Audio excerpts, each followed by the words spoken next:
क्या आपने seed cycling के बारे में सुना है? ज़रूर सुना होगा। और अगर नहीं भी सुना है तो इस वीडियो में समझ लीजिए।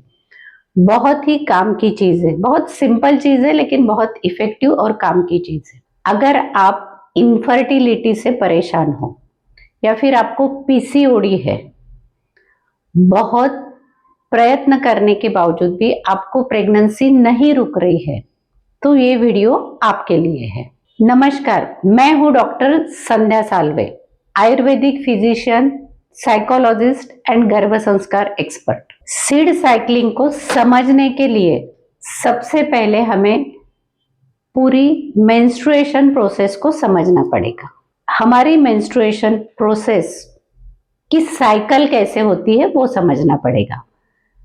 पहले दिन से लेके चौथे दिन तक हमारा मेंस्ट्रुएशन फ्लो शुरू रहता है, जिसमें जो एंडोमेट्रियम है वो एंडोमेट्रियम यूटेरस से बाहर निकल जाता है। 5वें दिन से लेके 14वें दिन तक फॉलिकुलर स्टेज होती है, जिसमें फॉलिकल की ग्रोथ होती है।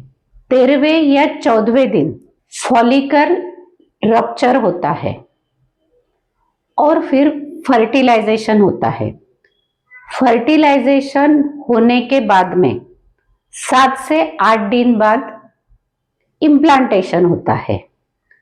अभी ये जो पूरी प्रोसेस है ये पूरी हार्मोनल प्रोसेस है।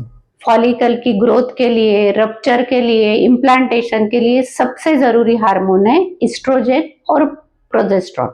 आपने देखा भी होगा कि अगर आपको बहुत ट्रीटमेंट के बाद प्रेगनेंसी रहती है तो आपको तुरंत प्रोजेस्टेरोन के इंजेक्शंस या टैबलेट शुरू की जाती है। तो प्रोजेस्टेरोन हार्मोन इम्प्लांटेशन के लिए बहुत ज्यादा जरूरी हार्मोन है। जैसे कि मैंने बताया, ये सभी हार्मोन एक दूसरे के कोऑर्डिनेशन में काम करते हैं, सिंक्रोनाइजेशन में काम करते हैं। इसमें से कोई भी हार्मोन कम या ज्यादा रहा तो एक तो ओवम प्रॉपरली ओवम की ग्रोथ नहीं होगी, वो रप्चर नहीं होंगे, ऐसे काफी सारे प्रॉब्लम्स आ सकते हैं। इसीलिए सबसे जरूरी क्या है कि ये सभी हार्मोन्स बैलेंस रहे, ये एक दूसरे के कोऑर्डिनेशन में बहुत अच्छे से काम करें।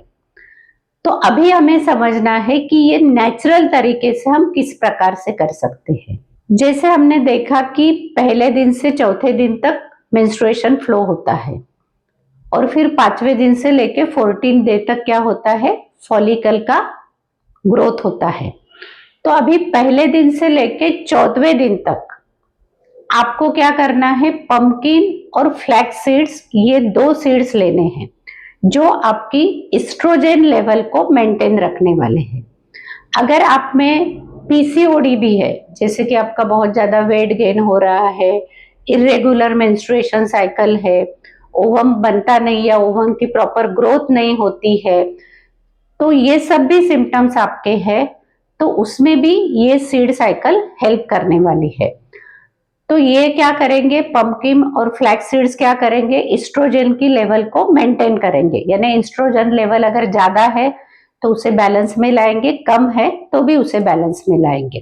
पंपकिन सीड में एंटीऑक्सीडेंट, मैग्नीशियम, पोटेशियम, ओमेगा 3 ऐसे काफी सारे इंग्रेडिएंट्स होते हैं जो ओवम की क्वालिटी इंप्रूव करने के लिए बहुत ज्यादा हेल्पफुल होते हैं। इसीलिए ये दोनों सीड्स हमें पहले दिन से लेके 14वें दिन तक लेना है। जैसे ही ओवम या फॉलिकल रप्चर होगा उसके बाद में ये सीड्स हमें बंद कर देना है और 15वें दिन से हमें लेना है सीसम सीड और सनफ्लावर सीड्स। अभी ये 2 सीड्स क्या करेंगे, प्रोजेस्टेरोन की लेवल मेंटेन करेंगे। प्रोजेस्टेरोन किस लिए हमें लगता है, इम्प्लांटेशन के लिए प्रोजेस्टेरोन लगता है कि जो भी ओवम और स्पर्म का फर्टिलाइजेशन हुआ है, वो जो एम्ब्रियो बना है वो एम्ब्रियो को प्रॉपरली यूटेरस में इम्प्लांट करने के लिए प्रोजेस्टेरोन की प्रॉपर लेवल होना बहुत ज्यादा जरूरी है।